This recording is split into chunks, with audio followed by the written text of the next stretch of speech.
وما كنا معذبین حتی نبعث رسولا، اور ہم عذاب نہیں کرتے جب تک کہ کسی نبی کو مبعوث نہ کر دیں کسی امت میں۔ یہ سورہ بنی اسرائیل کی آیت نمبر 15 جو ہے، یہ اللہ تعالیٰ کا ایک اور یونیورسل ٹروتھ ہے۔ اس میں دیکھیں کئی ایک یونیورسل ٹروتھ آئے، اس ایک آیت میں ہی 3 آئے۔ نمبر 1، جو ہدایت کا راستہ اختیار کرے گا تو اپنے ہی نفع کو کرے گا، اسی کو فائدہ ہوگا، اور جو گمراہی کا راستہ اختیار کرے گا اس کا وبال اسی پر ہوگا۔ نمبر 2، کوئی جان بوجھ اٹھانے والی کسی دوسرے کے گناہوں کا بوجھ نہیں اٹھائے گی۔ اور نمبر 3، وما كنا معذبین حتی نبعث رسولا، ہم اس وقت تک عذاب نہیں دیتے کسی بھی قوم کو جب تک کہ ان میں رسول کو مبعوث نہ کر دیں۔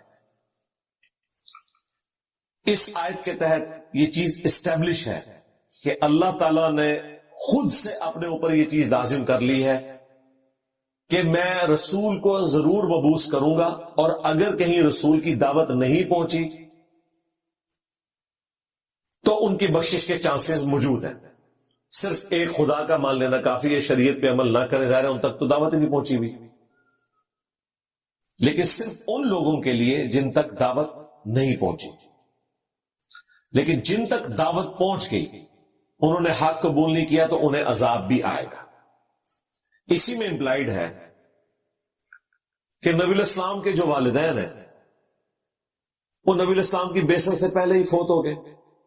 آپ کے والد تو آپ کی پیدائش سے پہلے فوت ہو گئے، والدہ 6 سال کی عمر تھی جب نبی الاسلام کی وہ دنیا سے چلی گئی، لہذا ان تک وقت کے پیغمبر کی دعوت نہیں پہنچی۔ ایسے لوگوں کو اہل فطرت کہا جاتا ہے، ایسے پیریڈ میں پیدا ہونے والے لوگ جس میں کسی نبی کی دعوت ان تک نہ پہنچی ہو، تو ان کے لیے رول یہی ہے، وما كنا معذبین حتی نبعث رسولا۔ سورہ یاسین میں آیا لتنذر قوما ما انذر آباؤہم فہم غافلون، اے نبی ہم نے آپ کو اس قوم میں پیغمبر بنا کر مبعوث کیا ہے کہ جن کے پاس کوئی ڈر سنانے والا تشریف لے کر نہیں آیا تھا۔ یعنی نبی الاسلام کے جو آباء و اجداد تھے ان تک کوئی اس حوالے سے دعوت حق نہیں پہنچی ہوئی تھی، ٹیمپرڈ فارم میں دین تھا۔ اگرچہ دنیا میں مختلف ادیان موجود تھے، انبیاء کی دعوت موجود تھی، لیکن وہ قوم اور قبیلوں کے اعتبار سے حضرت ابراہیم اور اسماعیل کو بھی جانتے تھے مشرکین عرب، لیکن پیغمبر کی حیثیت سے نہیں، اپنے جد امجد کی حیثیت سے۔ تو ایسے لوگ اہل فطرت کہلاتے ہیں، جن تک نبیوں کی دعوت نہیں پہنچی اور انہوں نے نبیوں کا راستہ اختیار نہیں کیا، ان کے اوپر کوئی عذاب والا معاملہ نہیں ہوگا۔ یہ قرآن کا بیسک پرنسپل ہے، اور اسی کے تحت باقی احادیث کو فٹنگ کرنا ہوگا جو نبی الاسلام کے والدین سے متعلق ملتی ہیں۔ مثلا صحیح مسلم میں حدیث ہے، ایک شخص نبی الاسلام کے پاس آیا اور اس نے کہا یا رسول اللہ میرا باپ کہاں ہے؟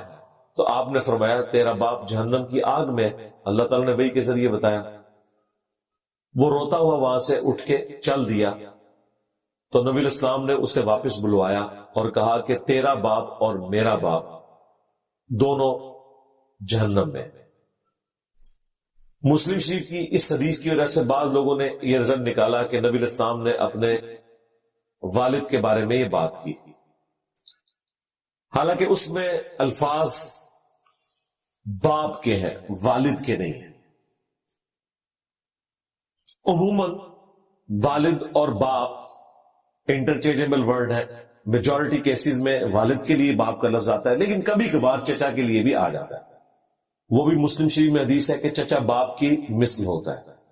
اسی طریقے سے قرآن میں حضرت یوسف علیہ السلام نے اپنے آبا میں حضرت اسماعیل کو بھی ذکر کیا، حالانکہ وہ اسماعیل کی اولاد میں سے نہیں تھے، وہ تو حضرت اسحاق کی اولاد میں سے تھے۔ جب اس طرح کی چیزیں موجود ہوں تو پھر ہم نے شرعی حکم بیان کرتے وقت وہ بینیفٹ آف ڈاؤٹ دینا ہے، کیونکہ دوسری طرف قرآن کا پرنسپل موجود ہے۔ احادیث میں بھی سپورٹیو چیزیں موجود ہیں، لہذا ہم یہ سمجھتے ہیں کہ نبی علیہ السلام جب یہ کہہ رہے ہیں نا کہ تیرا باپ اور میرا باپ جہنم میں، تو اس سے مراد نبی علیہ السلام نے اپنے چچا ابو لہب کو ذکر کیا۔ چچا تو تھا اور باپ بھی لگتا تھا، اور نبی علیہ السلام سے پیار بھی بہت کرتا تھا۔ دعوت کے بعد خلاف ہوا نا، ورنہ بخاری میں امام بخاری نے تعلیقاً نقل کیا ہے کہ اس نے حضور کی پیدائش کے اوپر اپنی لونڈی کو آزاد کر دیا تھا، جس کے ساتھ پھر وہ ایک خواب بھی انہوں نے بیان کیا کہ ہر منڈے والے دن اسے اسی انگلی سے رطوبت پلائی جاتی تھی۔ اس خواب بیان کرنے والے مجہول شخص اور اس سند میں تو کلام ہے، لیکن یہ بات تو اس حوالے سے کلیئر ہے کہ یہ سب کچھ کیا، اور وہ صوبیہ جسے آپ اردو میں کہتے ہیں، سویبہ عربی میں کہتے ہیں، وہ بیسیکلی جو لونڈی تھی وہ ابو لہب کی تھی جو نبی علیہ السلام کو دودھ پلایا کرتی تھی۔ وہ بعد میں مسلمان بھی ہو گئی الحمدللہ۔ تو اس اعتبار سے ایک محبت کا رشتہ تو تھا۔ اسی طریقے سے صحیح مسلم میں ایک اور حدیث ہے کہ نبی علیہ السلام نے کہا کہ میں نے اپنے رب سے دعا مانگی کہ میں اپنی والدہ کی قبر پر جانا چاہتا ہوں، تو اللہ تعالیٰ نے مجھے منع کر دیا۔ پھر بعد میں اللہ تعالیٰ نے مجھے قبر پہ جانے کی اجازت دے دی، لیکن ان کے حق میں دعا کرنے سے منع کر دیا۔ اس حدیث کی وجہ سے بعض لوگوں نے یہ رزلٹ نکالا کہ چونکہ نعوذ باللہ نبی علیہ السلام کی والدہ حالت کفر یا شرک میں گئی ہیں، اس لیے اللہ تعالیٰ نے ان کے حق میں دعا کرنے سے روک دیا، کیونکہ سورہ التوبہ میں آیا کہ کسی مؤمن یا نبی کے لیے شایع نہیں کہ اس کے قریبی رشتہ داروں میں سے کوئی کفر کی حالت میں دنیا سے گیا کہ ان کے لیے دعائے مغفرت کرے، اس لیے نبی علیہ السلام کو منع کیا گیا۔ کورالریز بنا کے تو ایک بڑا مضبوط مقدمہ اس حوالے سے کھڑا ہو سکتا ہے، اس میں کوئی شک نہیں ہے، لیکن پھر وہی بات کہ ان آیات کا کیا بنے گا؟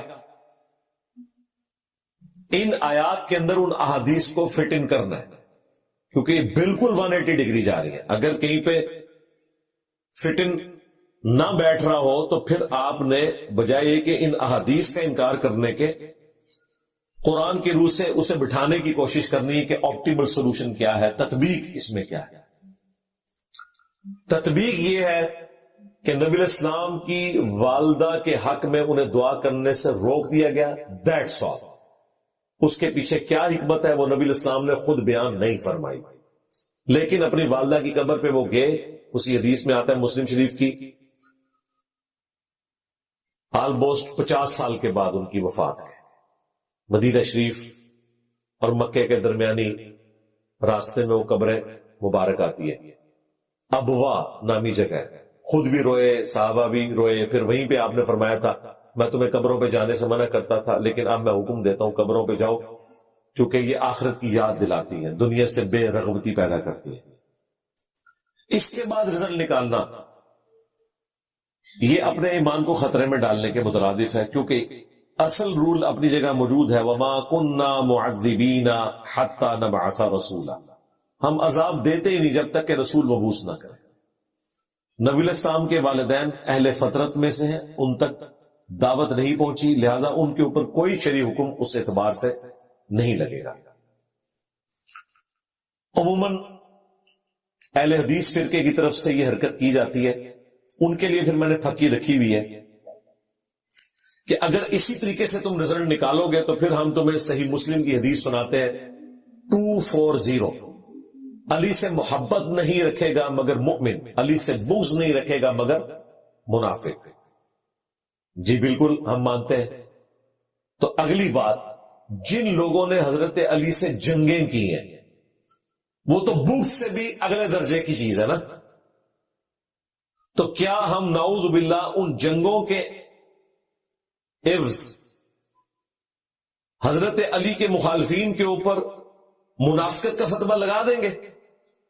یہ بھی نہیں لگائیں گے۔ تھوڑی دیر پہلے تک یہ حضور کے والدین کے اوپر لگا رہے ہیں کہ جی گالتے اتھے ہی جان دی گئے، یہ بھی سیدھی پھر ادھر ہی جاتی ہے، تو وہ صرف ان کے ماموں نہیں آئیں گے، اس میں تو عشرۃ مبشرہ بھی آ جائیں گے، حضرت طلحہ اور زبیر جو قطعی جنتی ہیں. اس سے بھی بڑھ کے ہماری ماں سیدہ عائشہ سلام اللہ علیہا، جنہیں عمار ابن یاسر بخاری میں کہہ رہے ہیں کہ دنیا اور آخرت میں تمہارے نبی کی بیوی ہیں.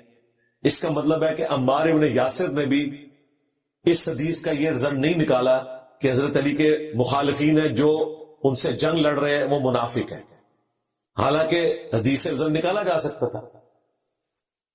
سنن کبریٰ البیہقی میں موجود ہے، حضرت عمار ابن یاسر کہتے ہیں کہ اہل شام یعنی حضرت معاویہ رضی اللہ تعالیٰ عنہ کی پارٹی کو یہ نہ کہو کہ یہ کافر ہے، یہ کہو کہ یہ فاسق اور ظالم ہے، کافر نہ انہیں کہو. یعنی انہوں نے تعویل کی کہ یہ دنیا کی محبت میں مغلوب ہو کر سارا معاملہ ہوا، اس کے پیچھے منافقت نہیں تھی. اگر یہ نعوذ باللہ بغض علی ہے بھی تھا نا، تب بھی نفاق والا بغض علی نہیں تھا، دنیا کی محبت کا غلبہ تھا. وہ تو حضور کی موجودگی میں بھی تو ہو گیا نا احد کے موقع پر. کیا وہ جانثار صحابہ نہیں تھے جو مالک غنیمت کے پیچھے چلے گئے تھے؟ تو ہم یہ تو نہیں کہیں گے کہ وہ کوئی منافق ہو گئے تھے، ایسا تو نہیں ہوا تھا. اللہ نے بعد میں معاف بھی کر دیا. تو یہ ہو سکتا ہے. بخاری مسلم میں حدیث ہے جو آپ نے اپنی وفات سے 1 مہینہ پہلے خطبہ دیا تھا، اس میں آپ نے فرمایا دیکھنا میرے بعد کافر نہ ہو جانا کہ ایک دوسرے کی گردنیں مارنا شروع کر دو. مجھے اپنے بعد تم سے یہ خطرہ نہیں کہ تم کفر و شرک کرنا شروع کر دو گے، لیکن مجھے اس بات کا خوف ہے کہ تم دنیا کی محبت میں تباہ و برباد ہو جاؤ گے، ایک دوسرے کو قتل کرو گے اور پھر اس کے نتیجے میں ہلاک کر دیے جاؤ گے جس طرح کہ اگلی قومیں ہلاک کر دی گئی. بیسیکلی یہ ہوا ہے. That's all. باقی اس پہ تفصیلاً میں نے کئی ویڈیوز میں کلام کیا ہے، وہ آپ دیکھ سکتے ہیں. اسی آیت کے اوپر کنکلوڈ کرتے ہیں.